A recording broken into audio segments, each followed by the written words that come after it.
من شرور أنفسنا من سيئات أعمالنا من يهده الله فلا مضل له ومن يضلل فلا هادي له.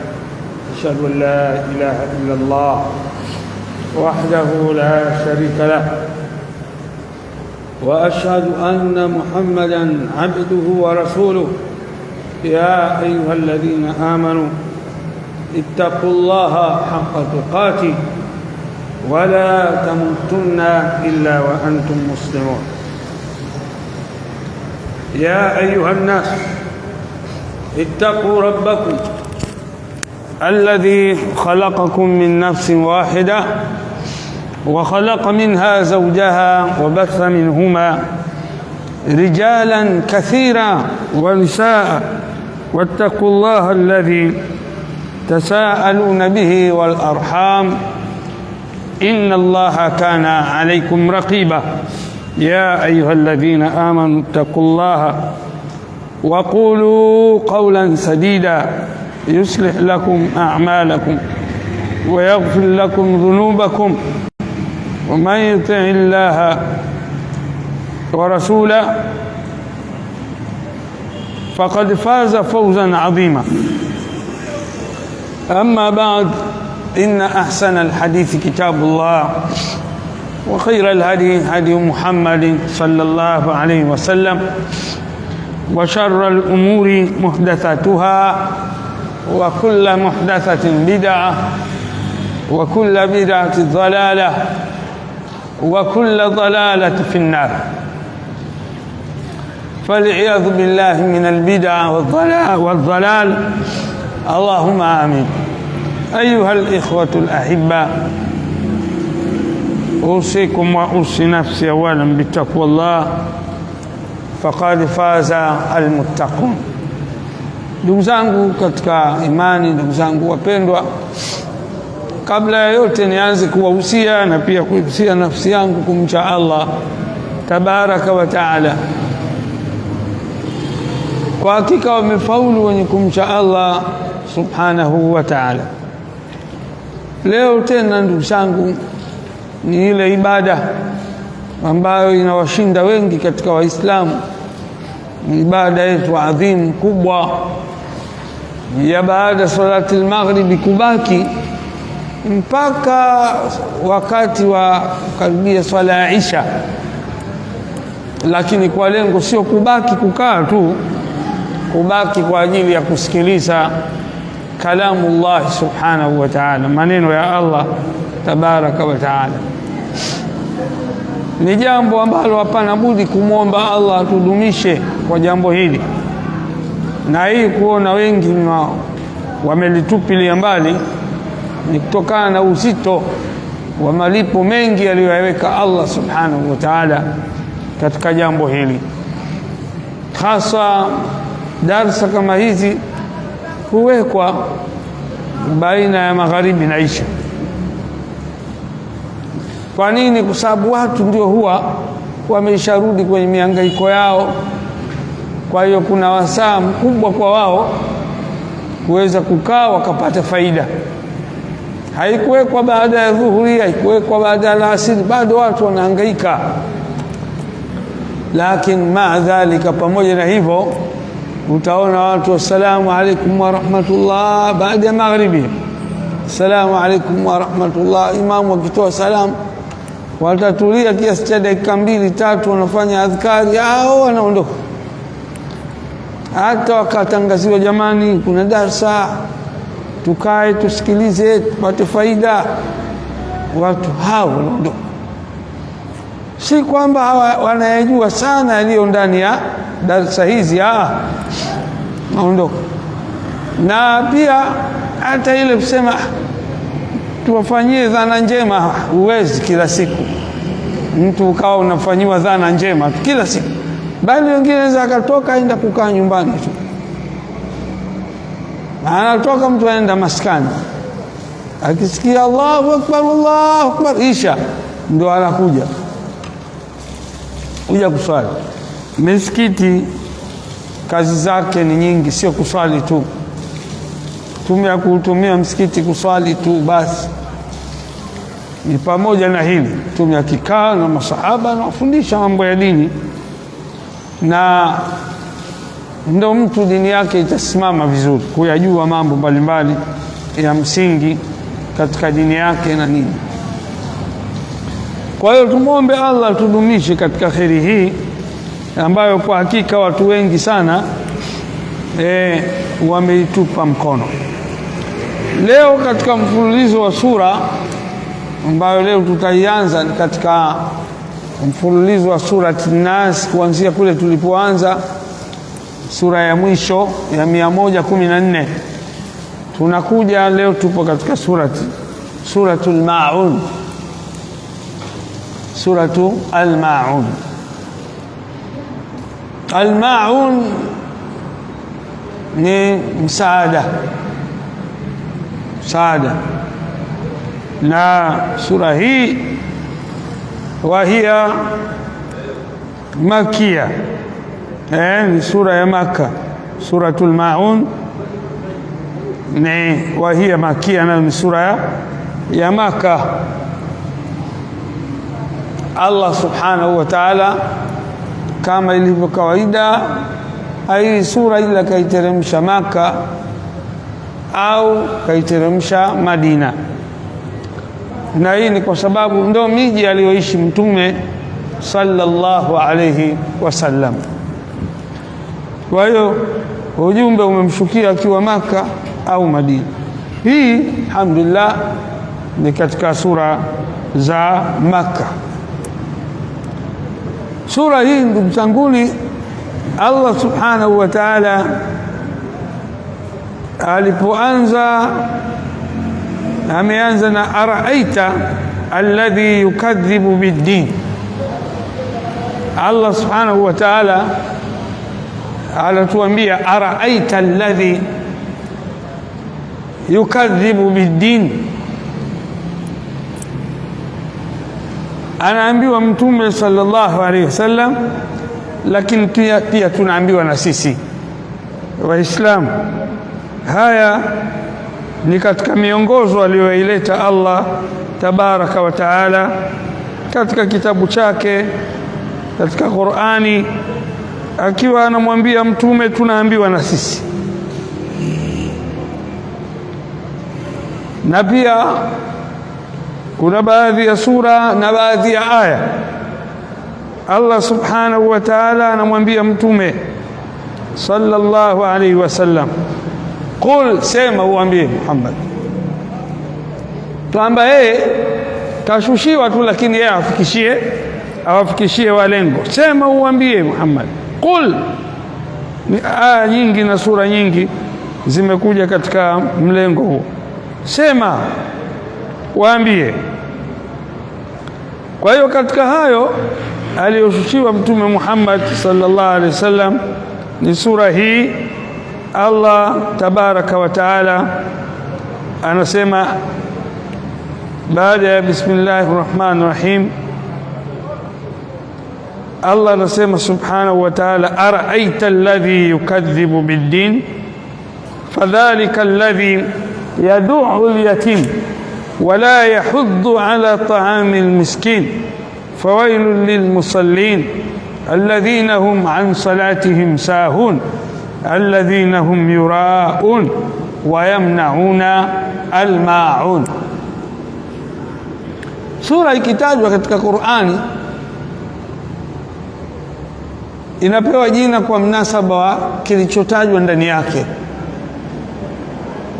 Ili neno mwisho wa yamnauna al-ma'un ndio imekuwa jina la sura al-ma'un, suratul ma'un, ambayo kama tulivyosema kwanza maana yake ni msaada. Kwa hivyo Allah anatuambia araaita alladhi yukadhibu biddin, hivi umemwona yule ambaye anayekadhibisha siku ya malipo? Dini hapa maana yake malipo. Kuna yaumuddin, siku ya malipo, kama anavyosema Allah siku hii katika sura na aya mbalimbali. Miongoni mwa aya hizo ni kauli yake subhanahu wa ta'ala aliposema yeye ni maliki yaumiddin, mfalme wa siku ya malipo. Yaumuddin, yaumuddin, siku ya kiyama, siku ya malipo. Yaumuddin, hapa kuna neno dini. Dini, kuna dini kama Uislamu, dini ya Kinasara, dini ya Kiyahudi, Majusi, ni dini. Au kauli yake Allah aliposema lakum dinukum waliya din, hapa ni dini kwa maana hii tuliyoizoea. Dini, utaratibu, mfumo ambao watu wapo ndani ya mfumo wakimwabudu Allah subhanahu wa ta'ala, kama Uislamu. Allah amesema pia inna dina inda Allahi al-Islam, hakika dini mbele ya Allah ni Uislamu. Hapa inatajwa dini kwa maana hiyo, lakini kuna kalimatu din kwa maana ya malipo, kwa maana ya malipo. Kwa hivyo din ya hapa maana yake ni malipo. Alladhi yukadhibu bid-din, sio mtu ambaye anayekadhibisha dini, anakadhibisha siku ya malipo. Yaumul jaza wal hisab, siku ya malipo na kuhesabiwa, hiyo ni siku ya kiyama. Sasa kuna watu wanaikadhibisha. Kukadhibisha maana yake kukataa kwamba haipo, hakuna siku hiyo. Watu wapo tu, wanaishi, wanakufa, wanakuja, wanaishi tena, wanakufa, hivyo hivyo. Ndio makafiri wanavyoona hivyo. In hiya illa hayatuna dunya namutu wa nahya, hayakuwa haya maisha ya kidunia ila tunakufa na tunakuwa hai, tunakufa narudi tena tunakuwa hai. Wama yuhlikuna illa dahr, hakuna kinachotuondoa kutuua hapa duniani ila ni hizi zama tu. Masiku yanakusanyika, yanapatikana mawiki, mara miezi, miaka, alafu mtu anakufa, azaliwa tena huko. Ndio wanavyoona makafiri hao. Na baadhi ya watu na majina ya Kiislamu hawaamini. Waweza ukawa unamlingania mtu, bana kuna siku ya siku huko bana, lazima fanya mambo ya kheri bana, utakwenda kuulizwa, utaadhibiwa bwana ukifa hivyo, rejea kwa Mola wako. Nani bwana alikwenda huko akarudi? Ni Musa wewe, ni Abdallah, ni Hemedi, ni Maryam, ni Zainab, naona ni Hamida, anakujibu maneno kama haya. Tumeyazoea hayo bwana, ya kesho hayo bwana, kila siku tunaambiwa hayo. Anakataa kwamba hakuna kitu kama hicho, maneno kama haya. Nani bwana alikwenda akarudi bwana? Kama walikuwa makafir, idha tutla alaihim ayatuna qala asatirul awwalin. Allah anasema walikuwa makafir, wakisomewa aya zangu wanajibu, wanasema hadisimulizi, story tu na maneno ya watu wa kale wa zamani. Yani aya za Allah watu wanaziweka katika fungu la ni maneno na hadithi, masimulizi za wazee zamani huko, kwa zimekusanywa ndio hizi, hakuna lolote bado. Wanakadhibisha watu siku ya dini, siku ya malipo. Na pia kuna wengine wanasema hizi dini hizi asili yake zimekuja kwa sababu watu walikuwa wakorofi, wanasumbua watawala wa hizi serikali na nini. Sasa watu wakaleta mifumo ya dini ili kusaidia serikali isipate tabu. Mtu anajengwa na hofu fulani hivi, hata akiwa peke yake hawezi kufanya ukorofi fulani. Ndio maana yake, hakuna maana yoyote. Wazee wetu walikuwa hawana dini zamani huko, wamekuja Waarabu ndio wakaleta utaratibu huu. Hii dini ya Waarabu, Uislamu. Wale wa Kristo, wazungu wameleta Ukristo, lakini asili ulikuwa hakuna dini. Subhanallah, mtu asema maneno hayo mbele ya kadamnasi, wala haoni aibu wala haogopi, zungumza kwa kinywa kipana. Hakuna dini bana, mambo ya Waarabu tu wameletewa nyinyi, danganywa, mnaogopeshwa, mnaogopeshwa baadhi ya mambo. dunia hii bwana, lazima mtu ujiachie ule raha zako. Tutasema maneno hayo, na nyie ni mashahidi, mtakuwa mmewahi kuwasikia watu kama hao wanasema maneno. Kwa hiyo si kweli kwamba wetu wazee walikuwa hawana dini. Hapana, hizi dini zimefanya kuletwa tu. Adam baba yetu alikuja na hii dini Uislamu. Sema watu walikuwa hawana dini vipi? Baba yetu ambaye ndio chanzo cha wanadamu wote alikuwa na dini. Allah anampa taratibu za kuishi. Fa imma ya'tiyannakum minni huda faman tabi'a hudaya fala khawfun alayhim wala hum yahzanun. Ameshashushwa Adamu hapa duniani, anaambiwa takapokuleteeni muongozo, atakayefuata muongozo wangu, basi watu hao hawatakuwa na hofu yoyote wala hawatakuwa na huzuni. Hofu wakati wa kutoka roho zao kuelekea akhera, huzuni wakati wa kukutana na Mola wao, hawezi kuwa na huzuni. Anaambiwa Adam alayhi salam, wewe wasema walikuwa hawana dini. Nani kakwambia? Allah awaumbe viumbe alafu bila malengo awaache tu hivi hivi? Lazima wakaletwa mitume baada ya Adam, akaja Nuhu, akaja Ibrahim, wakaja mpaka wa mwisho Muhammad bin Abdullah. Kwa ni jambo ambalo mtu asizungumze tu kwa kujifurahisha. Utakuja kuulizwa wewe utasema nini mbele ya Allah subhanahu wa ta'ala.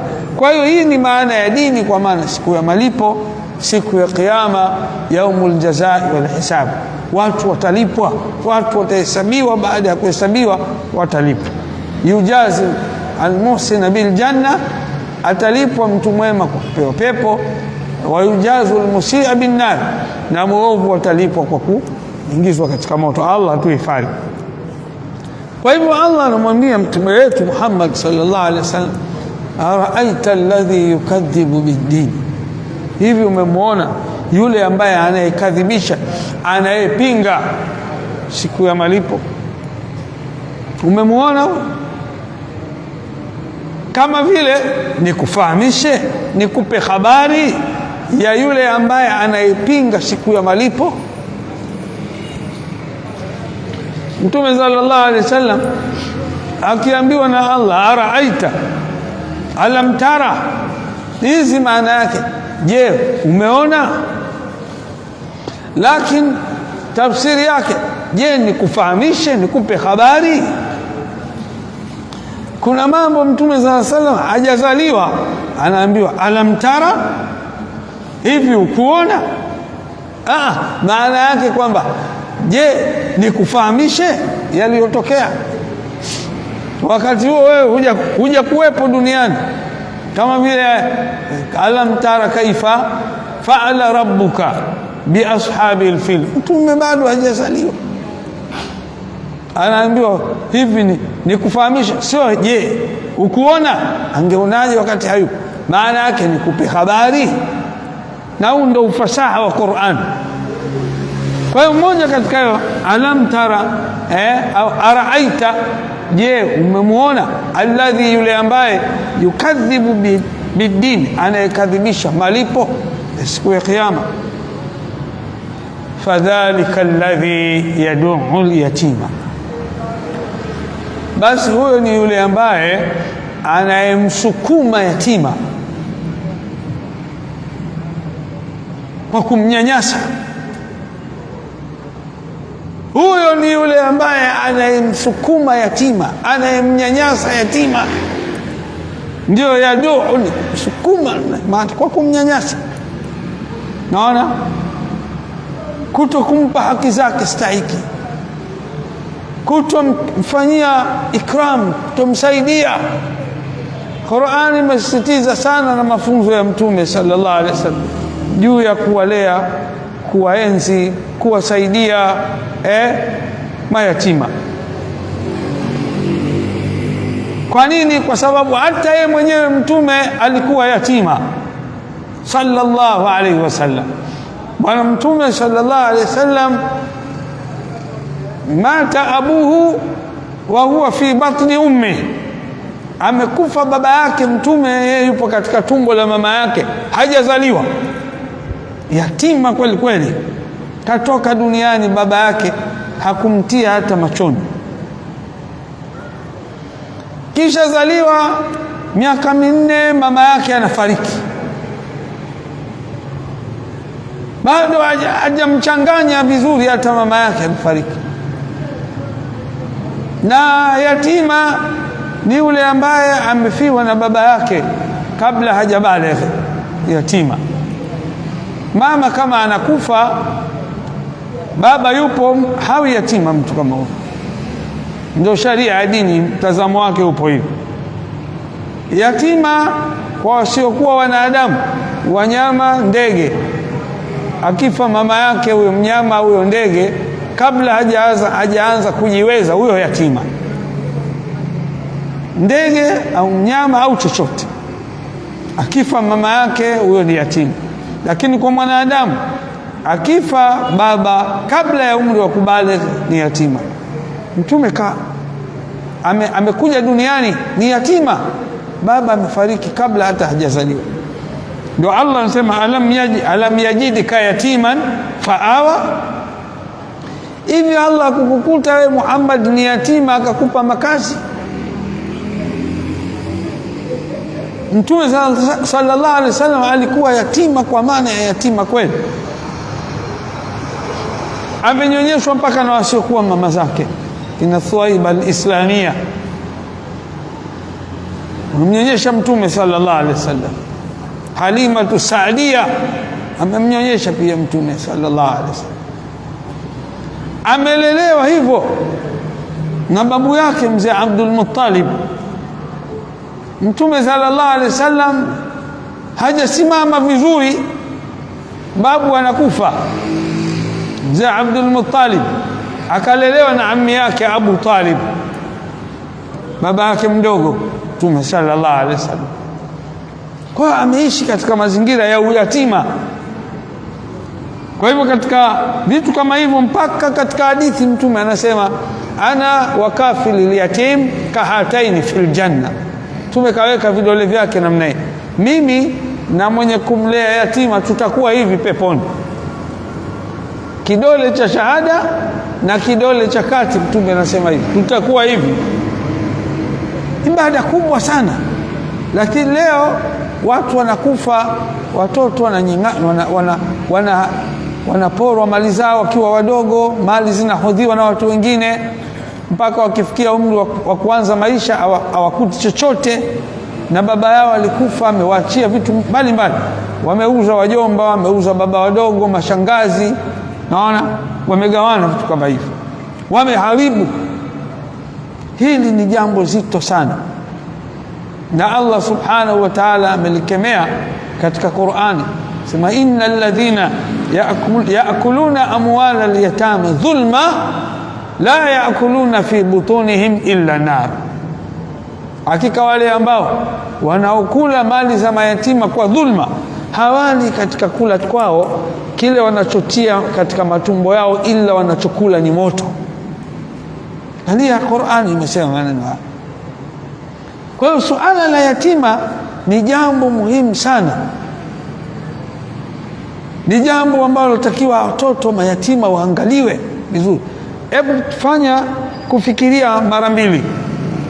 Mfano, wewe umeondoka akhera, umewaacha watoto wako wadogo, alafu hao walikuwa wanawalea wawe wanawanyanyasa, utajisikiaje? Hivyo ndivyo ambavyo kaondoka mtu kaacha watoto mayatima, wewe ikawa unawafanyia sivyo ndivyo. Jambo baya sana. Ahibba linnasi ma tuhibbu li nafsika, wapendelee watu kile ambacho na wewe unapenda katika nafsi yako. Geuza kibao kiwe kwamba wewe ndio unafanyiwa watoto wako hivyo na umeisha kufariki, basi hupendi, hautofurahi. Na wewe kwa nini uwafanyie watoto wenzako hivyo? Kwa hivyo Allah subhanahu wa ta'ala anasema araaita alladhi yukadhibu bid-din, hivi umemuona yule ambaye anayekadhibisha siku ya malipo? Umeona? Fadhalika alladhi, basi huyo ni yule ambaye yad'u al-yatima, anayemsukuma yatima. Kupinga kuwepo siku ya malipo, siku ya Kiyama, kupinga uzito wake umepewa sawa na mtu anayembughudhi, anayemnyanyasa yatima. Liangalie hilo kwa uzito wake, na leo laonekana ni jambo la kawaida tu, vile ambavyo huyu anayepinga Kiyama, ambapo Kiyama ndo watu watalipwa malipo yao, vile anavyopinga huyu anafanana na wewe unayemnyanyasa yatima. Ndio Qur'ani inavyosema, fadhalika alladhi yad'u al-yatima araaita alladhi yukadhibu bid-din, je, ni kufahamisha yule ambaye anayekadhibisha siku ya Kiyama, siku ya malipo? Fadhalika alladhi yad'u al-yatim, basi ni yule ambaye anayemnyanyasa, anayemsukuma yatima. Jambo kubwa, zito, baya. Swala la yatima ni kitu ambacho mtu atakiwa angalie sana. Kwa hivyo Allah subhanahu wa ta'ala anatuambia, fadhalika alladhi yad'u al-yatima wala yahuddu ala ta'amil miskin, wala haimizi swala la kuwalisha chakula maskini, wala haimizi yeye mwenyewe kwa nafsi yake hatoi, na pia wala haimizi watu kutoa, kuwalisha maskini. Kesi mbili. La kwanza, anamnyanyasa yatima, naona, wala haimizi kuwalisha maskini chakula. Jambo zito sana. Kwa hiyo waweza ikawa wewe huna, lakini wewe ni mwezeshaji wa waliokuwa nacho kuweza kufanya jambo fulani kama hili, jambo muhimu la nini? La kuwasaidia maskini. Maskini, watu ambao ni wahitaji, watu ambao hali zao ni nyonge, Allah amewaweka katika mazingira kama hayo. Baada ya hapo Allah anasema fawailul lilmusallin. Hii ni nukta nyingine, baada ya kuzungumzia habari za watu ambao hawawatunzi mayatima na wala watu ambao hawahimizi kuwalisha maskini chakula, Allah anatuambia habari nyingine ya swala. Na hapa ndugu zangu, kabla ya kuanza hii nukta ya pili, ukiwa unamlea mtoto yatima, haina maana ndo malezi sahihi. Akikosea usimkemee, akikosa adabu na hataki kuelewa usimchape. Sema yatima huyu, yatima bwana, unampiga yatima fadhalika alladhi yad'u al-yatima. Hii aya zimekuja namna hiyo, angalia huyu ni yatima. Hapana, hii ni taadiban lahu. Kumpiga au kumkemea ni katika kumwadabisha, tena ndio inavyotakiwa. Anaacha kuswali, mtandike, kwa sababu akikuwa huyu haswali, dhima itakurudia wewe uliyemlea. Amekuwa kishakuwa mtu mzima, hakusoma dini ya Allah, hajui Qur'ani, hajui chochote, ni wewe mlezi ndio unaingia kwenye dhima. Tuzungumzia kumnyanyasa, kumtesa, kumsukuma bila sababu za msingi. Watoto wako wanakula pale vizuri, yeye yupo kule, usiondoke hapo hapo hapo mpaka wameshiba yale makombo, ndio haya chukua kula. Hii haifai. Una watoto wanasoma shule zamani, yeye yule unampeleka shule za kawaida za ovyo ovyo. Siku ya Idi wanunulia watoto wako nguo nzuri, yeye unamnunulia marapurapu ya mitumba. Kundi kumdhalilisha yatima, sio kumlea kama unavyoelewa wanao. Ili ni jambo halitakikani katika sharia ya dini ya Allah. Maana ya kumlea yatima kuwe kwa maana ya kumwelimisha, kumfundisha adabu. kumrithisha kitabu cha Allah subhanahu wa ta'ala. Ndivyo ilivyo. Na anapokuwa anakwenda kinyume, hakusikilizi, kumtia adabu ni jambo hapana budi lipatikane. Allah anatuambia jambo lingine, fawailul lilmusallin, basi wana adhabu kali wenye kusali. Wailu adhabun shadidu, wailu maana yake ni adhabu kali. Au unaweza kukuta au ukasikia tafsiri fawailun lilmusallin, ole wao wenye kusali, yote maana hiyo. Hii waidun shadidun, makemeo makali kutoka kwa Allah, ole wao wenye kusali. Fawailun lilmusallin, au wana adhabu kali wenye kusali. Na haifai tena baada ya kufika hapa ukasimama, endelea, kwa sababu aya inayofuata inaweka wazi hao wenye kusali ambao wanakemewa adhabu kali wenye kusali kwa staili gani. Unaweza ukafika hapa fawailul lilmusallin, wana adhabu kali sana wenye kusali. Wabillahi tawfik, kesho wasije watu kuswalia.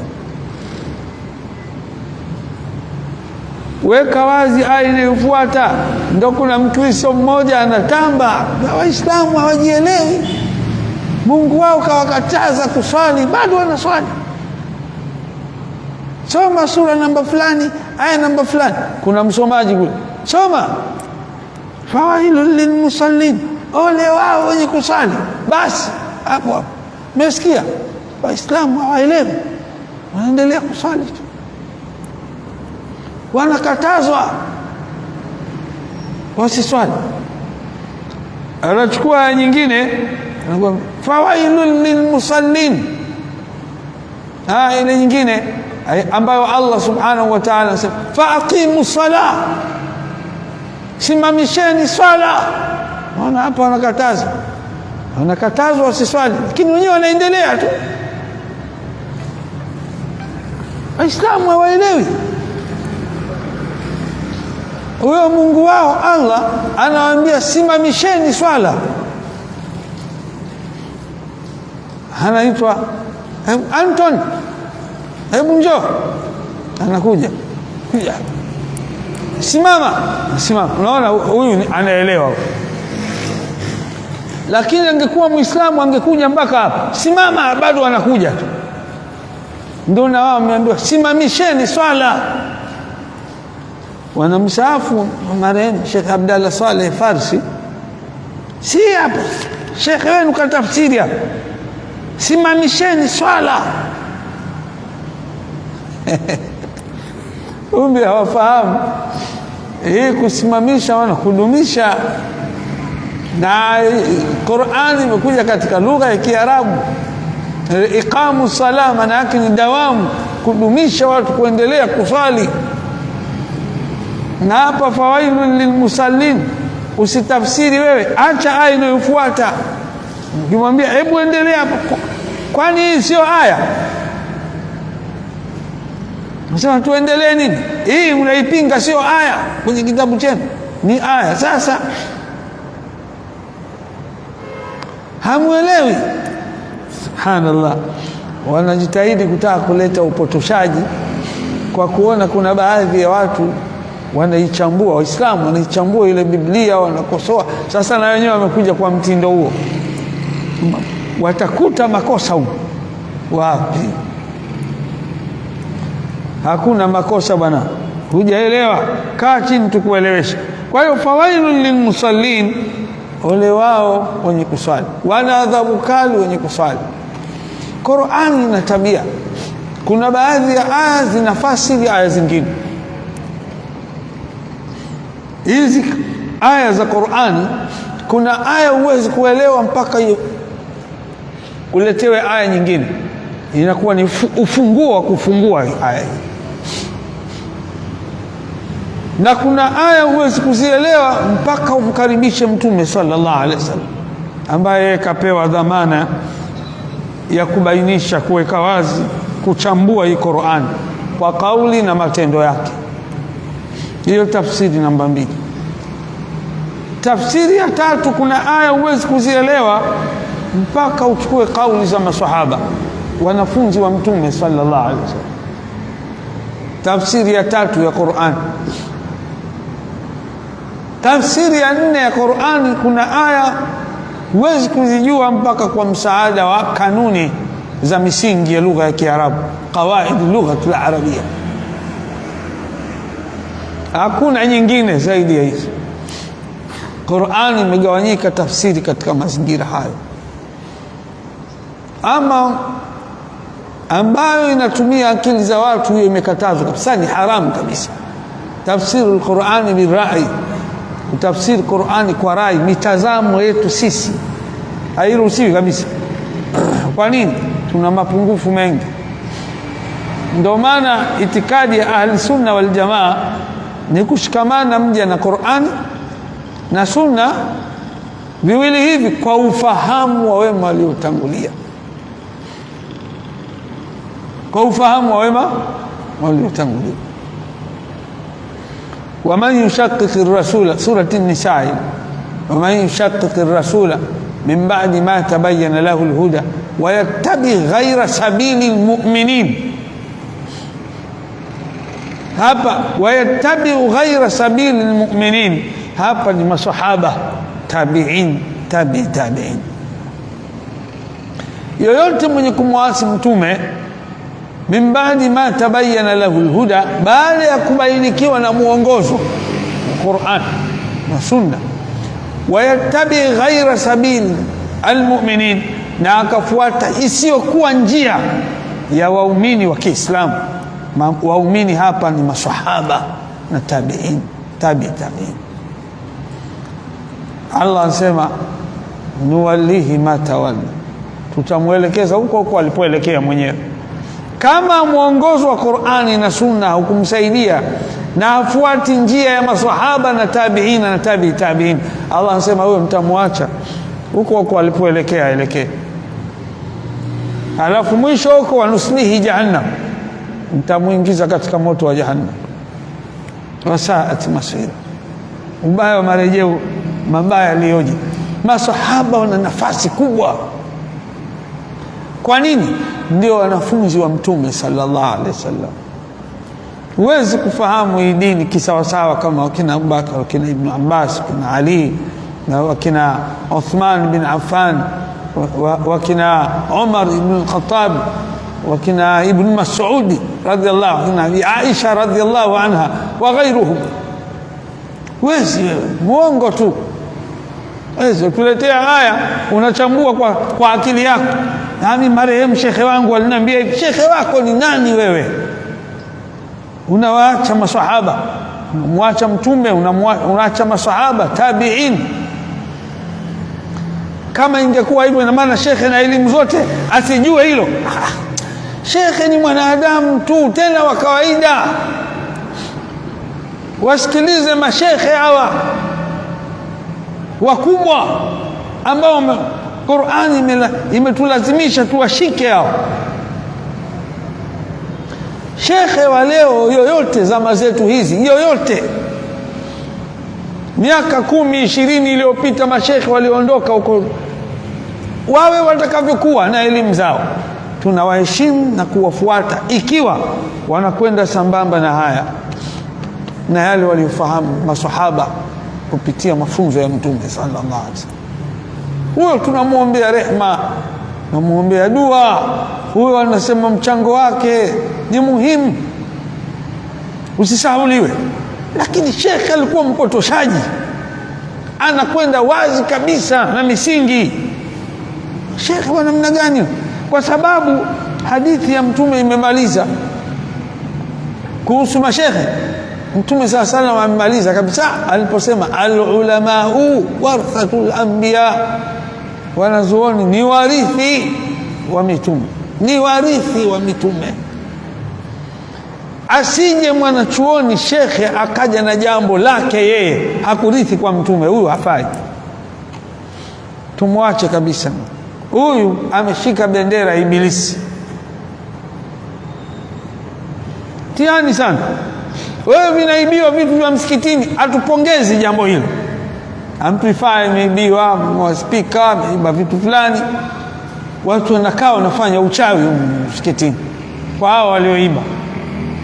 Uchawi maana yake nini? Kisombo cha Albadiri ule ni uchawi kabisa ule,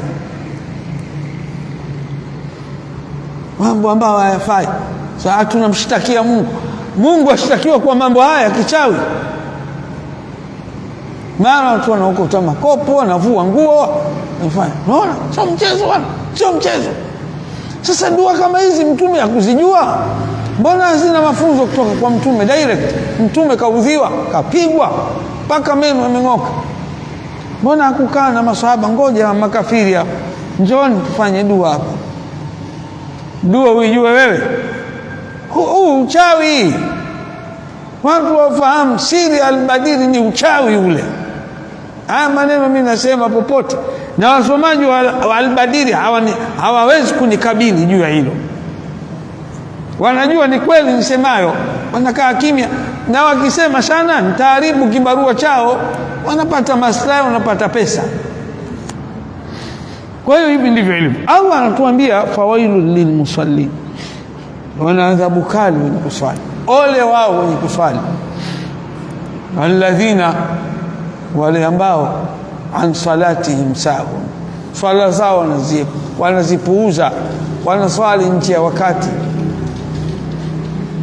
Alladhina, watu ambao an salatihim sahun, swala zao wamezipuuza. Kwa maana kupuuza kuswali nje ya wakati, wanaswali wanavyojisikia. Hawa ndio Allah anawatangazia adhabu, fawailul lilmusallin. Sio wenye kuswali vizuri kwa wakati, kwa jamaa, kwa kuchunga nguzo za swala, sharti, mambo ya wajibu ya swala, sunna za swala. Sio hawa. Fawailul lilmusallin alladhina, naona tafsiri, usitie maneno yako hapa wewe. Allah anasema wana adhabu kali wenye kuswali, wale watu ambao an salatihim sahun, swala zao wanazipuuza kwa kuswali nje ya wakati. Alladhina hum, na wale watu ambao yuraun, wanaojionyesha. Swala wanaswali lakini yuraun, wanajionyesha. Na ibada zingine wanajionyesha. Allah anasemaje katika surati al-Kauthar, tulishaipita wiki iliyopita? Allah anasema fasalli li rabbika, basi swali kwa ajili ya Mola wako mlezi. Fasalli li rabbika, ndio maelekezo ya Allah. Sala iswaliwe kwa ajili yake. Wanhar, na uchinje kwa ajili yake Allah. Ole wako Muislamu kuswali kwa ajili ya watu, soma Qur'ani kwa ajili ya watu, utoa sadaka kwa ajili ya watu, wakusifu, wakuone, huyu bwana mashallah mcha Mungu. Fanya kila jambo kwa ajili ya Allah subhanahu wa ta'ala. Kwa hiyo fawailul lilmusallin, wana adhabu kali wenye kuswali. Ole wao wenye kuswali, alladhina, ambao an salatihim sahun, swala zao wanazipuuza, wanaziswali nje ya wakati. Ole wao. Hiyo sio swala. Kuna swala kwa mtazamo wa mafunzo ya Mtume sallallahu alaihi wasallam, aliona ni upuuzi, sio swala. Swala lazima izingatie masharti, nguzo, mambo ya wajibu, mambo ya sunna, iswaliwe, iswali kwa wakati.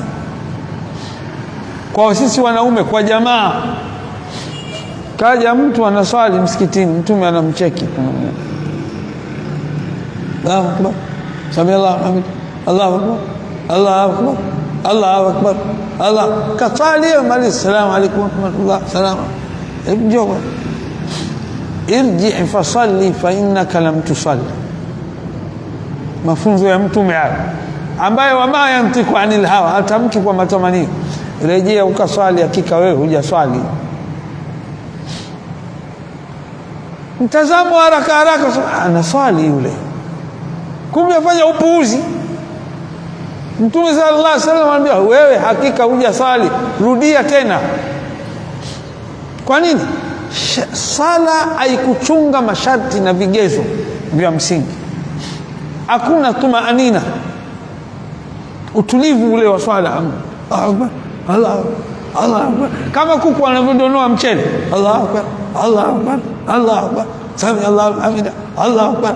Kaka kidogo sekunde kwenye tahiyatu, assalamu alaykum wa rahmatullah, assalamu alaykum wa rahmatullah, rudi kaswali. Wewe hujaswali.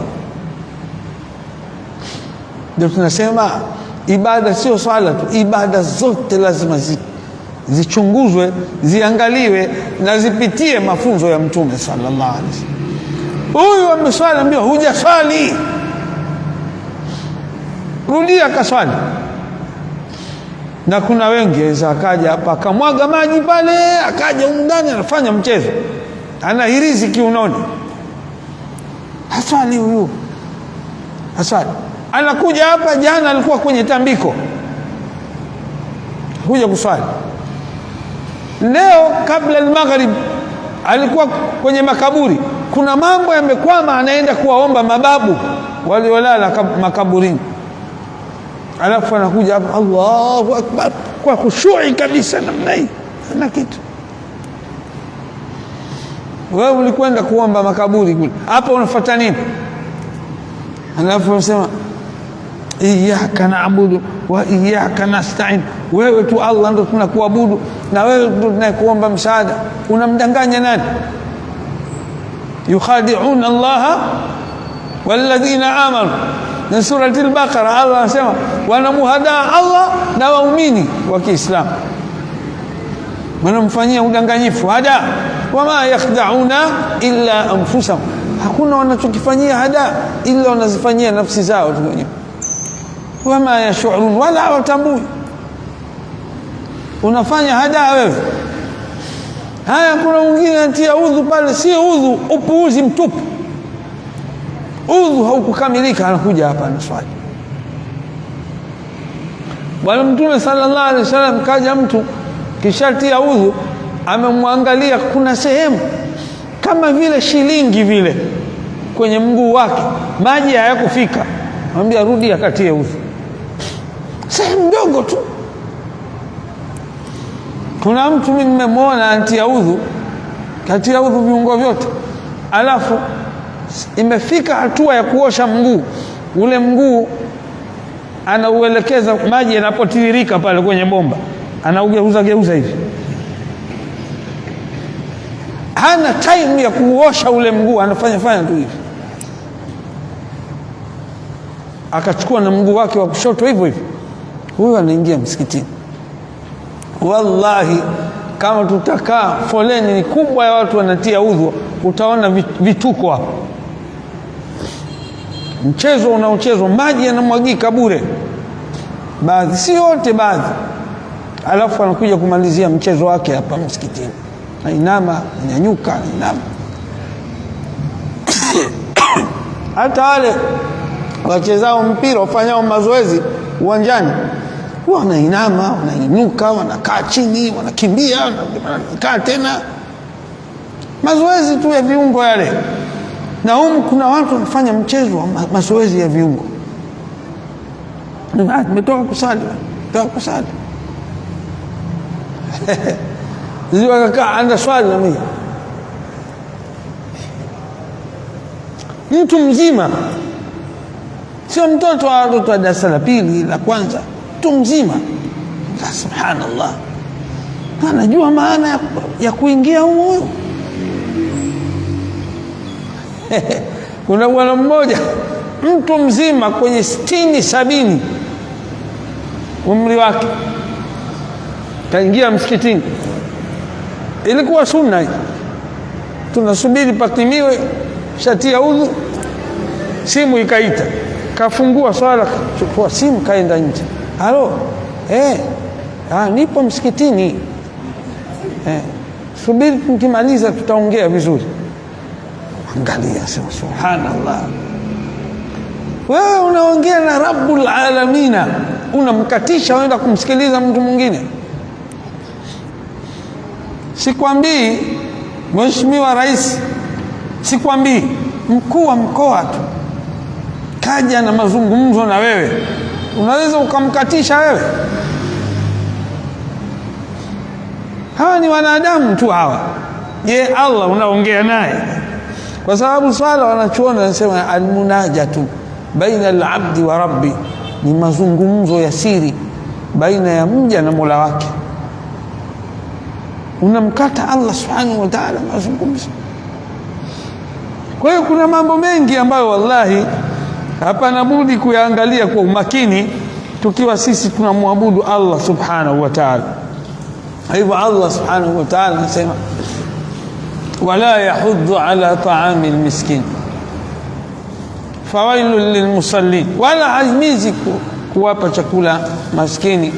Fawailul musallin, fawailul lilmusallin, wana adhabu kali wenye kuswali. Ole wao wenye kuswali, alladhina ambao an salatihim sahun, swala zao wanaswali wakiziepusha na nyakati, swala zao wanazipuuza.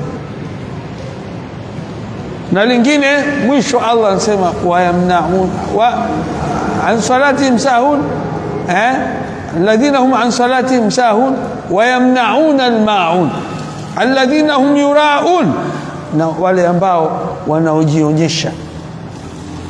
Ria hiyo, kujionyesha, fanya ibada kwa kujionyesha, hii ni ria.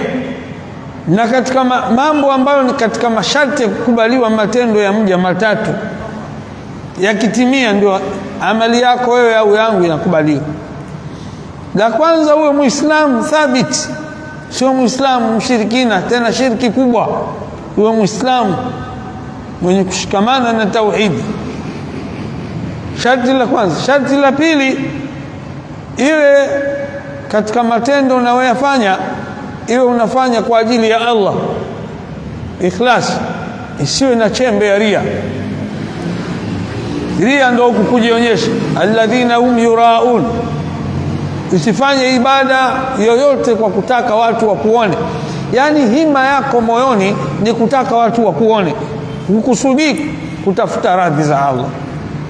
Na kuna watu na maradhi hayo, alladhina hum yuraun. Lingine, sharti la mwisho la kukubaliwa matendo ni kumfuata Bwana Mtume sallallahu alaihi wasallam. Ibada unayoifanya hakikisha kwamba ina mafunzo, umemfuata Mtume sallallahu alaihi wasallam. Na hapa kuna tanbii kubwa sana kwamba kuna baadhi ya watu ukiwaambia maneno haya tena anachukia sasa. Yani kila kitu mtume tu, kila kitu nyie ni mtume tu. Sasa awe nani? Kila kitu ibilisi? Kila kitu babu yako? Mambo ya kufuata watu tumekatazwa. Allah anasema wa idha qila lahum, pindi wakiambiwa wao, ittabi'u ma anzala Allah, fuateni aliyoyateremsha Allah katika sheria zake mbinguni. Qalu, wanajibu wapinzani wa mitume akiwemo mtume wetu Muhammad, qalu, wanasema bal nattabi'u ma wajadna alayhi abaana, bali tunachofuata sisi ni kile tulichowakuta baba zetu na babu zetu. Haifai kufatafata watu. Mfate mtu akiwa amesimama amenyooka katika haki, lakini mtu kwani mtu kufata mitazamo yake, rai zake, na yeye kaiga kwa wazee wake, anachanganya mila na dini, mila za kienyeji, mila za kishirikina anachanganya. Sema mimi siwezi bwana nikaenda kinyume na wazee wangu, haiwezekani kabisa. Tokea ninapata akili mimi, nilimwahi kumkuta babu yangu, babu alikuwa anafanya hivi, baba pia, wajomba, mashangazi, bibi, kumkuta anafanya hivi. Sasa mimi niende kinyume na wao bwana, haiwezekani bwana. Ina maana wao walikuwa hawana akili. Haiwezekani, mimi siwezi kwenda kinyume na wazee wangu, mababu zangu. Haya mambo mapya mmeletewa nyie. Anajiona kashika sasa. Haifai. wallahi haifai. Tutasema nini sisi mbele ya Allah subhanahu wa ta'ala? Kwa hivyo sharti ni 3 za kukubaliwa matendo: kuwa ni Muislamu sawa sawa, 2 kufanya matendo kwa ajili ya Allah, na 3 na mwisho kumfuata mtume. Ibada yoyote lazima mtume awe mbele sallallahu alaihi wasallam. Ikiwa umemkhalifu mtume, basi hiyo ibada haikubaliki. Ndio hiyo, man yushaqiqi rasula, surati an-nisa, yoyote mwenye kumwasi mtume, min ba'di ma tabayyana lahu al-huda, baada ya muongozo kumbainikia, wa yattabi ghayra sabili al-mu'minin, na akafuata isiyokuwa njia ya waumini wa Kiislamu, nuwallihi ma tawalla, tamuelekeza alikoelekea, wa nuslihi jahannam, na nitamuingiza katika moto. Kumwasi mtume ni jambo baya sana, amali zote hazikubaliwi. Huyu ndio amepewa dhamana aje atufundishe hii dini. Vipi wewe unakwenda kinyume? Wewe unajua zaidi kuliko yeye dini? Wewe una hofu zaidi na kumtambua Allah kuliko mtume sallallahu alaihi wasallam? Jambo baya. Mambo tu ya kidunia haya, ukienda kinyume unaambiwa huna kitu. Tumesoma sisi shule, naambiwa tunahusiwa karibia wiki 2 kabla ya kuingia katika chumba cha mtihani wa taifa, walimu wanasisitiza kufuata maelekezo ya mtihani. Zile instructions zile uzifuate kweli kweli, kila kifungu, section A, B, C, hata uwe na akili kiasi gani, kama ukufuata yale maelekezo ya ule mtihani yale, wale baraza la mitihani wanapiga mikasi tu namna natupa huko. Kwa nini? Ukufuata maelekezo. Uwe ni genius wewe, utaonekana umepata division 0. Taratibu lazima zingatiwe. Sasa iwe katika dini, kila mtu anafanya jambo lake. Lingine, hii nchi inaongozwa kwa katiba. Hawa viongozi hawa, akienda kinyume na katiba tu wanamzogoma wale wote, viongozi wote wa serikali. Amekiuka katiba, amevunja katiba, huyo hafai. Katiba kitu kimewekwa na wanadamu tu. Je, hichi kilicholetwa na Allah kutoka mbinguni? Kila mtu anafanya lake leo na asiulizwe. Na kuna Waislamu kiwaambia tubani hivi, basi wewe ndio ufai, utaambiwa maneno magumu, utatengwa, utapewa kila jina baya. Dini mpya wametumwa na Muamerika hawa kuja kuharibu Uislamu, na kafiri hawa mawahabi. Kumbe wewe unawarudisha katika usawa wa dini ya Allah subhanahu wa ta'ala. Upendezi kwao. Wale watu wa michezo, wale mipira hii, kuna kanuni maalum uwanjani zinazingatiwa, ambazo zimepangwa huko na walioanzisha michezo hiyo.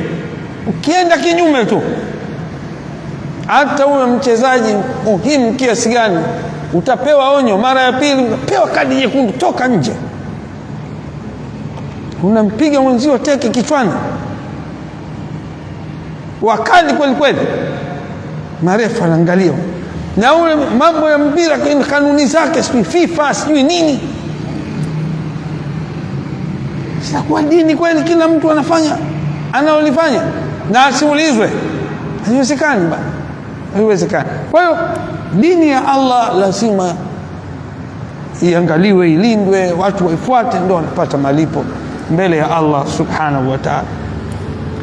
Kwa hivyo hapa Allah anasema alladhina hum yuraun, wale ambao wanaojionyesha, watu ambao wana adhabu kali. Alladhina hum an salatihim sahun, sifa yao ya kwanza, swala zao wanazipuuza. Alladhina hum yuraun, watu ambao wanaojionyesha, matendo yao hawafanyi kutafuta radhi za Allah. Mwisho Allah anasema wayamnauna almaun, na wanaziwia misaada.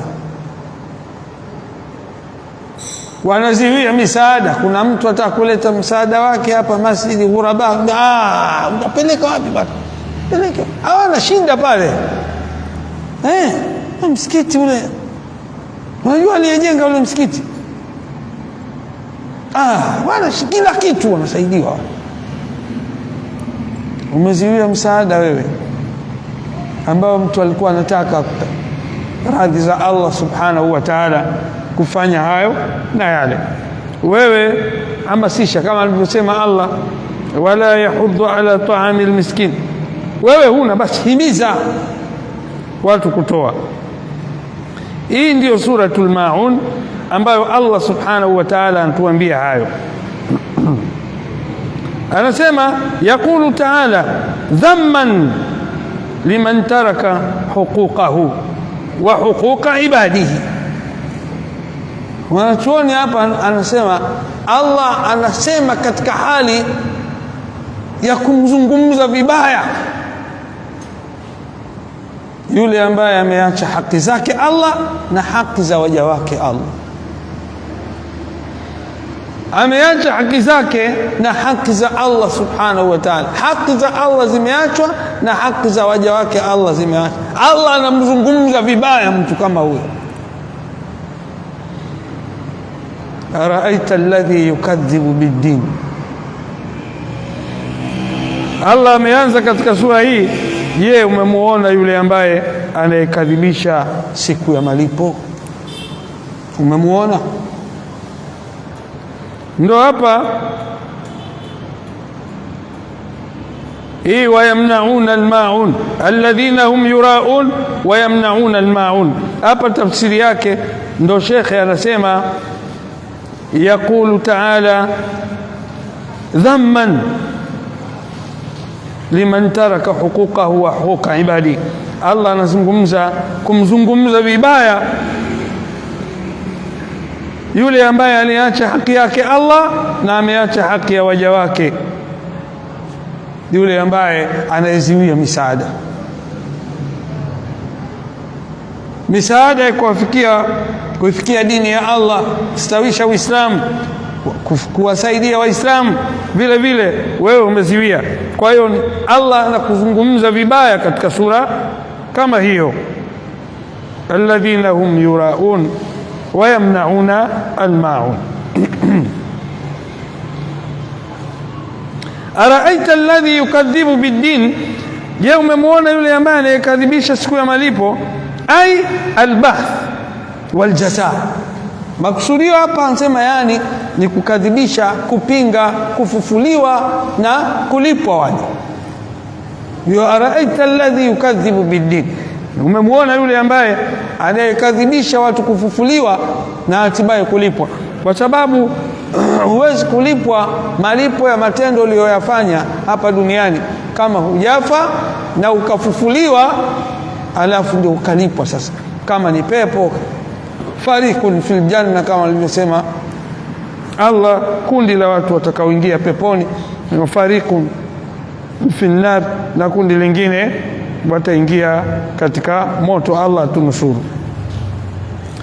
Kwa hiyo malipo ni baada ya kufa, kuingia peponi ni baada ya kufa, ima motoni vile vile baada ya kufa. Ndio hayo malipo yatategemea uliishije katika uwanja huu hapa duniani. Kwa hivyo Allah subhanahu wa ta'ala anatuambia ni yule mwenye kukadhibisha siku ya kufufuliwa na malipo. Fala yu'minu bima ja'at bihi ar-rusul, wala haamini yale waliokuja nao mitume alayhi salam. Haamini kabisa waliokuja nao mitume min kutubi samawia, katika vitabu vya mbinguni. Kianze kitabu cha Zaburi alichopewa Daudi, Taurati aliyopewa Musa, Injili aliyopewa Isa alayhi salam, na pia Qur'ani hii aliyoshushiwa mtume Muhammad sallallahu alaihi wasallam. Mtu haamini yaliyoteremshwa na manabii, huyu atakuwa ndi katika watu wenye kuhasirika. Wala yu'min bima ja'at bihi ar-rusul, wala amini yale waliokuja nayo mitume alayhi salam. Na utaratibu wa dini upo hivi: ukimpinga mtume mmoja umewapinga mitume wote. La nufarriqu baina ahadin min rusulihi. Allah anawasifu waislamu wa umma huu waumini kwa kuambia kauli yao huwa hawatenganishi baina ya yote katika mitume wa Allah. Sisi tunaamini mitume wote ijmalan wa tafsila, kwa ujumla na kwa mmoja mmoja pia namwamini. Tuwezi kusema mimi namkubali mtume Muhammad lakini Musa hapana, basi na mtume Muhammad umeshampinga. Mimi nakubali Qur'an lakini Taurati hapana, basi na mashaka nayo, umeshapinga na Qur'an, kwa sababu vyote vimetoka kwa mmoja na mitume wote wametumwa na huyo mmoja ambaye ni Allah subhanahu wa ta'ala. Ikifikia adhana nikumbusho. Kwa hivyo Allah subhanahu wa ta'ala amekataza kuamini baadhi na kukataa baadhi. Na wakati la adhana basi adhini mwenye kuadhini.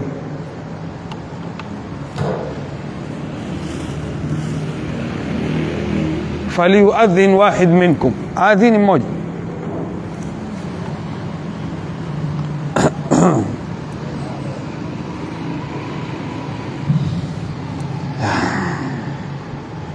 Allahu akbar, Allahu akbar, Allahu akbar, Allahu akbar. Ashhadu an la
الذي وعدته.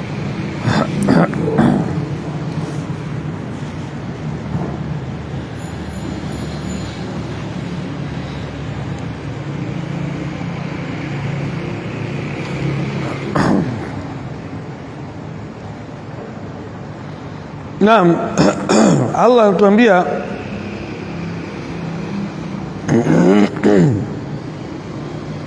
araita alladhi yukadhibu bid-din, umemwona yule ambaye anaikadhibisha siku ya malipo. Fadhalika alladhi yad'u al-yatim, fadhalika alladhi yad'u al-yatima. Hapa anasema shekhe, ai yani maana yake yadfa'uhu, anamsukuma. Kukadhibisha siku ya malipo ni yule ambaye yad'u al-yatima, ni yule ya mtu ambaye anamnyanyasa, anamsukuma yatima. Wapo watu namna hiyo ndugu zangu, wallahi alazim. Yani yule mtoto kama kinyesi kwa kana mtoto wa ndugu yake, au si ndugu yake wa damu lakini ndugu yake katika imani, amefariki yeye, ipo huyu mtoto anamlea, basi anamnyanyasa vibaya sana. Kwa hiyo anasema yadfa'u, yani anamsukuma, wala yarhamuhu, wala hamuhurumii, hana huruma naye kabisa. likasawati qalbihi, kwa ugumu wa moyo wake huyu anayemnyanyasa huyu yatima, hamhurumii, anamtesa. Anasema wali annahu la yarju thawaban, na anafanya hivyo kwa sababu hatarajii thawabu kwa Allah subhanahu wa ta'ala. Ndio maana anaambiwa na huyu amepinga siku ya kiyama, siku ya malipo, kwa kumnyanyasa yatima, kwamba hatarajii hata thawabu. Wala yakhsha iqaba, wala haogopi adhabu za Allah kwa kumfanyia hayo na yale huyu yatima.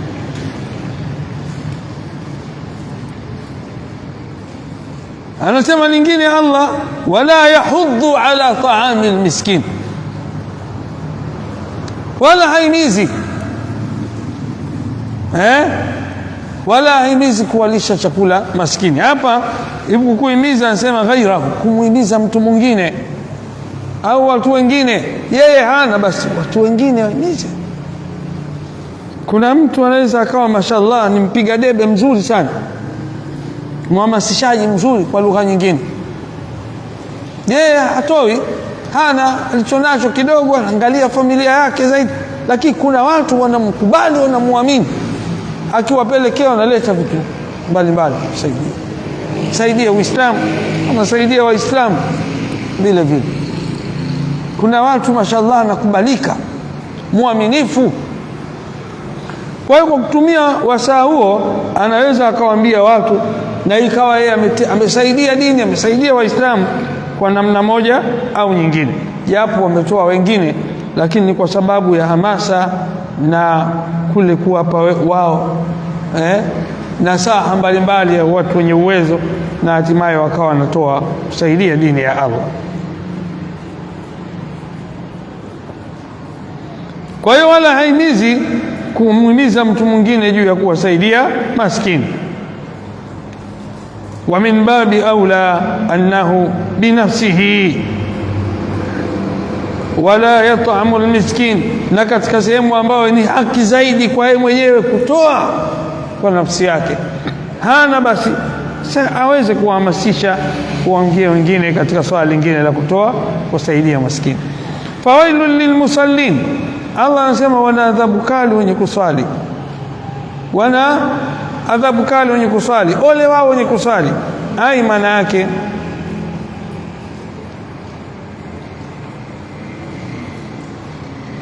almultazimuna biiqamati ssalah, wana adhabu kali wale wenye kuswali,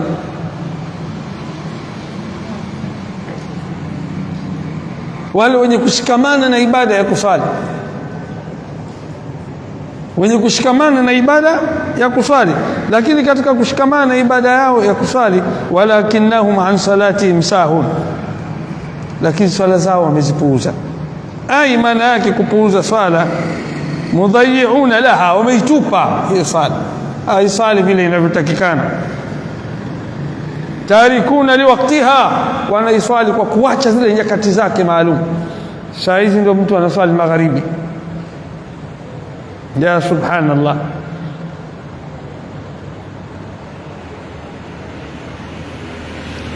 Kuna alafu lingine anasema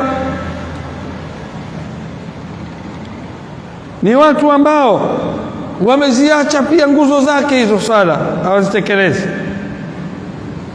Anasema wa hadha li'adam imtimamihim, na kwa kufanya hivyo, kwa kukosa kutilia umuhimu bi amri llahi, amri za Allah subhanahu wa ta'ala, haithu dhayau salata, katika namna ambao wameitupa swala, allati hiya ahamu taati, swala ambayo ndio katika taa iliyokuwa muhimu zaidi katika kumtii Allah subhanahu wa ta'ala,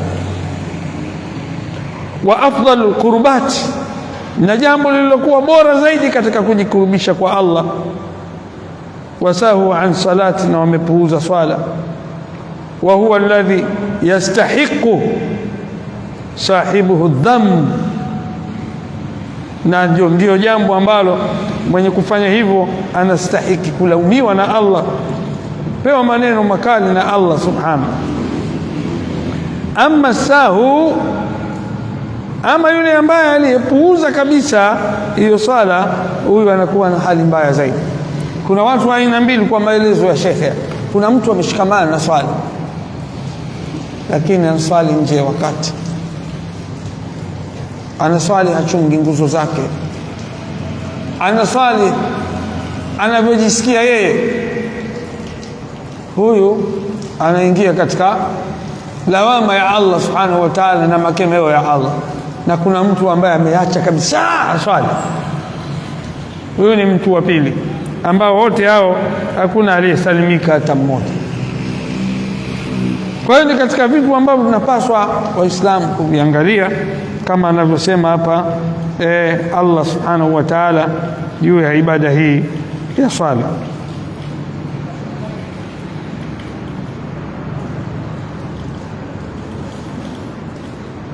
Kwa hivyo Allah anasema fawailul lilmusallin, wala adhabu kali wenye kusali, alladhina hum an salatihim sahun alladhina hum yuraun, wale ambao wanaojionyesha. Na hii ni ria, tumekushaieleza, na ni mtihani mkubwa ambao watu wanao, na wanatukumbuke katika mambo ambayo yatakayowafikisha watu kuingia katika adhabu za Allah subhanahu wa ta'ala, pamoja na ria, ambayo katika hadithi imekuja Mtume sallallahu alaihi wasallam anasema watu watatu wataletwa mbele ya Allah tabaraka wa taala, watu ambao ukihadithiwa au ukiwa unawashuhudia hapa duniani utaona ni watu muhimu sana. Wa kwanza atakuwa ni mwanachuoni, wa pili atakuwa ni tajiri, wa tatu atakuwa ni mujahid fi sabilillah. Alafu kila mmoja Allah ataamrisha watieni motoni yote hao. Kwa nini? Waliokuwa nayo ni mambo makubwa wanaoyafanya, wanaonekana wanaihudumia dini, lakini Allah hakuridhishwa na utendaji wao. Katika nyoyo zao walikuwa wanakusudia watu, ria ilikuwa imetanda katika nyoyo zao. Na tukumbukeni ile hadithi ya Mtume sallallahu alaihi wasallam, amepokea Abu Huraira, inna Allaha la yanzuru ila suwarikum, Allah angalii sura zenu, wala ila ajsamikum, wala angalii miili yenu, walakin yanzuru ila qulubikum wa a'malikum, lakini Allah anaangalia nyoyo zenu na matendo yenu. Nyoyo zinaangaliwa. Katika nyoyo zetu ndio kuna machimbuko ya kila jambo mtu anakusudia nini, ni moyo. Wewe utatengeneza mazingira ya kuwa hadaa watu kwa mtazamo wa nje, lakini Allah anakujua kwa undani. Wewe unafanya ria au unafanya jambo kwa ikhlasi kwa ajili yake, Allah anajua hiyo. Inna Allaha alimun bidhati sudur, hakika Allah ni mjuzi zaidi wa yale yaliyo katika vifua, ni nyoyo. Allah anajua zaidi. Bwana Mtume sallallahu alaihi wasallam ashara ila sadrihi, attaqwa hahuna, 3 marat, attaqwa hahuna, attaqwa hahuna. Uchamungu upo hapa. Mtume kaashiria mara 3, uchamungu upo hapa, uchamungu upo hapa. Kisa cha Usama bin Zaid alipomuua yule mtu ambaye alikuwa katika kundi la makafiri, wanawapiga wanawaua Waislamu wanawaua pia makafiri. Usama akapata kumlenga kabisa kwa silaha mmoja katika hao, anataka kuachia ile silaha, ile bwana akatamka shahada, ashhadu an la ilaha illa Allah. Usama hakurudi nyuma, muongo, akakata kichwa chake. Mtume alimlaumu baada ya kumalizika vita, anasema ya Usama, nimesikia kadha kadha. Ni kweli? Naam. Akafikiri atasifiwa. Kwa nini umemuua? Akatamka shahada, akataltahu baada ma qala la ilaha illa Allah. Hivi umemuua kweli baada ya kuwa amesema la ilaha illa Allah? Usama anasema ndio ya Rasulullah. Kasema kwa uongo, kwa unafiki tu, ili asalimike na upanga wangu. Mtume alimuuliza swali, ashaqaqta qalbahu, umeupasua moyo wake? Kaona anazungumza ile shahada kaitamka kwa unafiki au kwa ikhlas? Kwa maana ulikuwa una haki ya kumuua wewe Muislamu yule, kisha tamka shahada. Habari ya ndani ya moyo mwachie Allah, mwenyewe ndio ajuaye. Lakini sisi mpaka tuhuma ni nyingi sana. watu wanatuhumiana, fulani bana kadha, muongo tu, mnafiki yule, hana lolote, unafikia anafanya kwa ajili ya Allah. Wewe umejuaje? Mtume akamuuliza Usama, unampasua moyo wake wewe? Wewe wajua yule kafanya 1 2 3 kwa ria au kwa ikhlasi, wewe una elimu hiyo? Mwachie Allah bwana, mzanie kheri. Muislamu mwenzio anapenda sifa, ndio ana lolote yule, umejuaje? Sisi tunahukumu kwa mtazamo wa nje, mwache Allah subhanahu wa ta'ala, ndio anayejua mambo kwa undani wake. Taishia hapa kwa leo biidhnillah, labda kama kuna swali moja au mawili. Naam Sheikh, naam.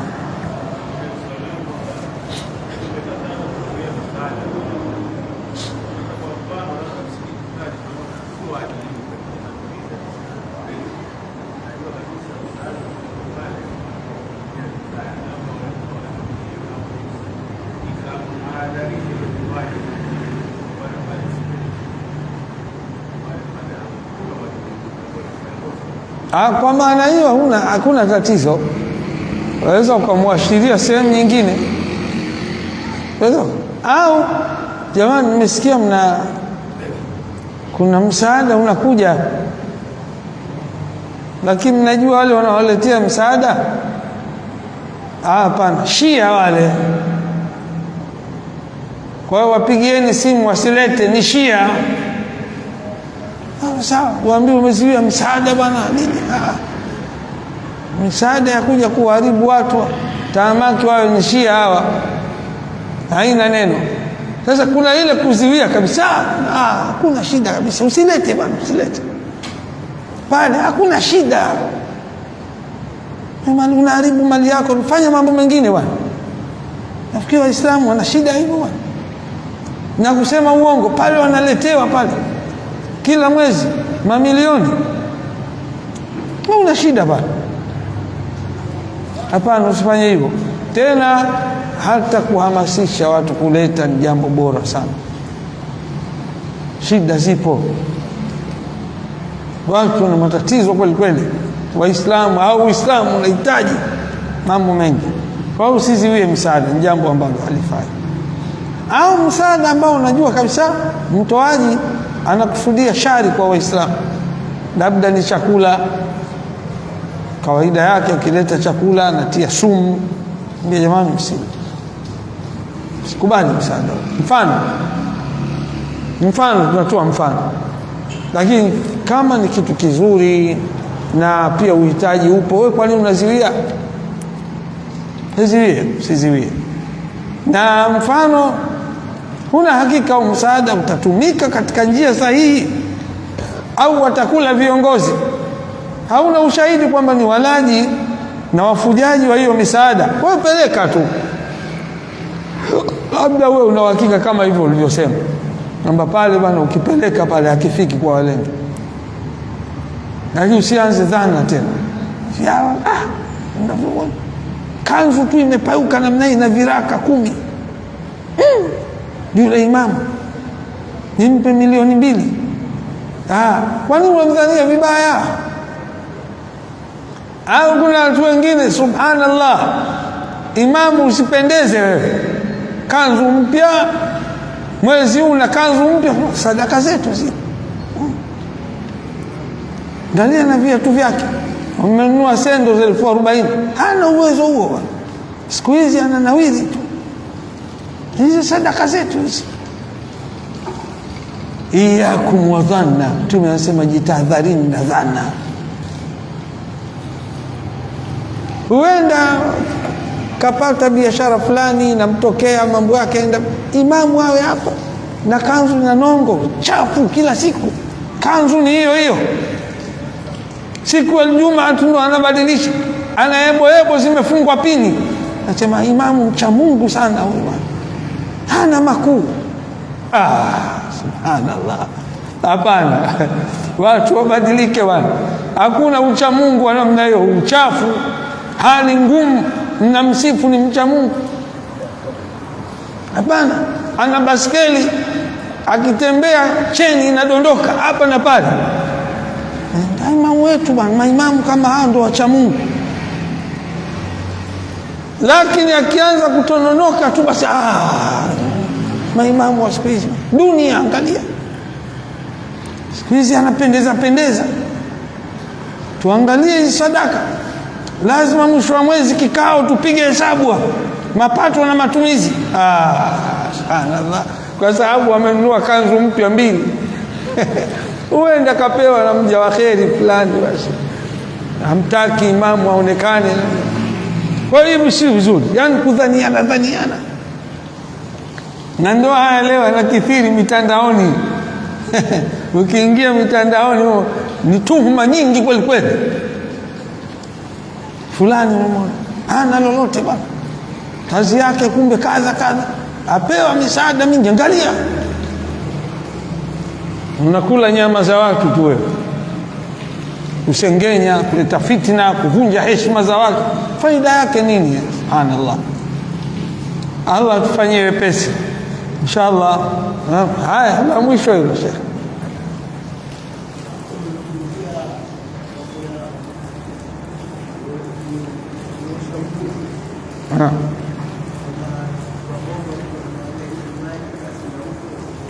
Naam.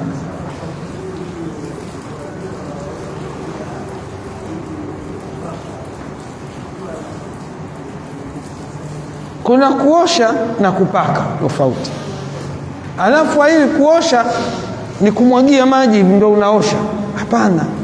Kuosha tunafahamu, kila mtu afahamu hapa huyu anaosha. Haili kumwagia maji ndio unaosha. Tukanyoosha mguu, maji yanatoka bombani, kanyoosha tu mguu anaugeuza hivi. Mkono hana udhuru wote kupeleka mkono pale maji yakiwa na tiririka na kuyasambaza yale maji kwa sura ya kuosha, hataki. Sasa umwinyi kama huo mpaka msikitini, subhanallah. Kuna hali yaweza ikachukuliwa kwa njia ya dharura, mtu anaumwa, naona hawezi kuinamisha mgongo wake akaosha ule mguu, ama swala mengine. Kwa sababu katika sheria mpaka ukishindwa kutia udhu wewe kwa kuhofia baridi kali, au unadonda sehemu ya kutilia udhu katika viungo vya kutilia udhu, au labda maji hakuna, unatumia mchanga tu unakuja kuswali hapo. Na ule mchanga sio kujimwagia, ni kugusa tu hivi, ukapangusa uso na kiganja cha kulia na kushoto, basi unaswali swala yako ni sahihi. Kuna dharura imekufikisha hapa. Lakini una dharura gani umefungua maji spidi zote alafu mguu ufanya hivi? Kuna vichekesho hapa watu wakiwa wanatia udhu, ya subhanallah, nashangaa sema no.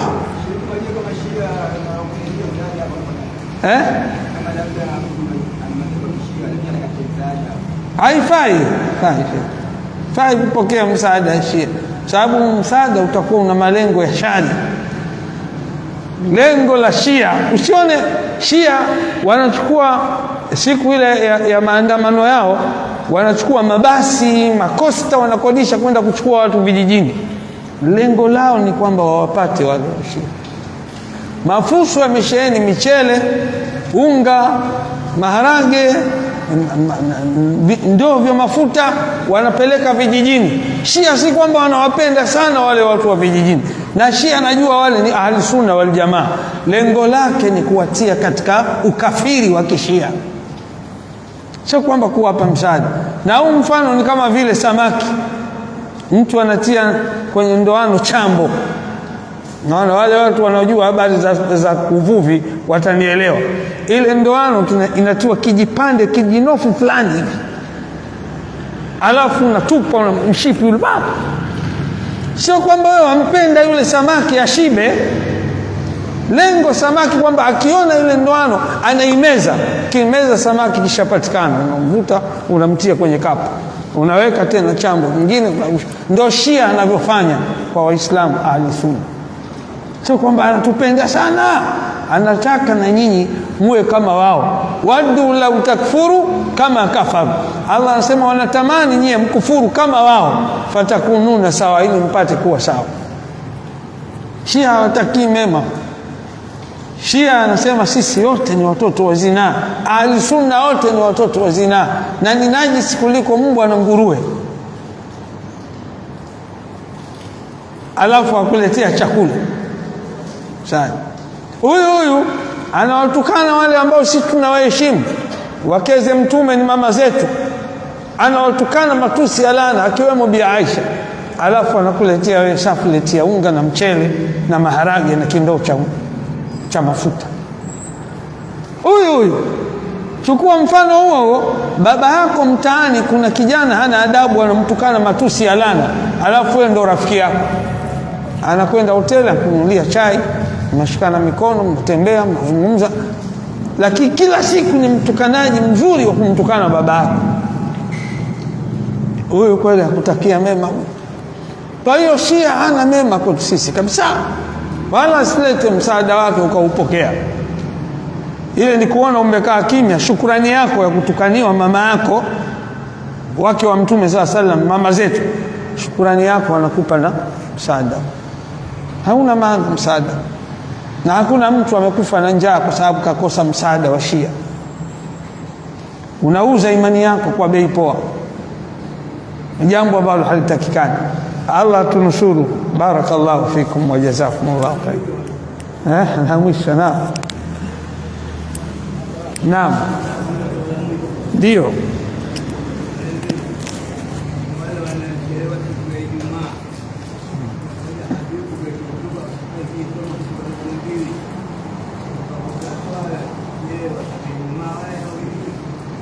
wale wanapata Ijumaa, lakini wanakosa fadhila nyingi sana, sababu Mtume sallallahu alaihi wasallam alichosema kwamba anayewahi saa zile za mwanzo ni sawa na mtu aliyetoa ngamia, saa zinazofuatia anayekuja ni sawa na mtu aliyetoa sadaka ng'ombe, hivyo hivyo muda unaofuatia ni kama mtu aliyetoa sadaka mbuzi au kondoo, muda unaofuatia wa mwisho ni kama vile mtu ametoa kuku. Muda wa mwisho kabisa, bado dakika 5 khatibu wapande, anaingia msikitini ni sawa na mtu ambaye ametoa sadaka ya yai. Khatibu akipanda juu ya mimbar, Mtume anasema hadharatil malaika yastami'una dhikra, malaika nao wanahudhuria, wanafunga mafaili yao, wanasikiliza na wao hutuba. Kwa umekosa mangapi hapo? Ama swala ya Ijumaa kama swala utaipata, lakini umekosa fadhila nyingi sana, umeidhulumu nafsi yako kiasi kikubwa sana. Kwa hiyo takiwa mtu wa mwisho kuingia msikitini awe ni khatibu. Lakini kuna watu anasikia hutuba ndo anaingia bafuni, anasikia hutuba zinaanza ndo anaingia bafuni, mpaka anakuja hapa amewahi rakaa ya mwisho. Kosa kheri nyingi sana. Ibada kwa wiki, kuna jambo gani la kukuziwia wewe kujipanga kuwahi msikitini? Ibada ya wiki kubwa kuliko ibada zingine za wiki nzima. Kwa hiyo ni jambo ambalo halitakikani, na tujirekebishe sana kwa hilo. Misikiti mingi watu wanachelewa. Wabillahi tawfik. Assalamu alaikum wa rahmatullah.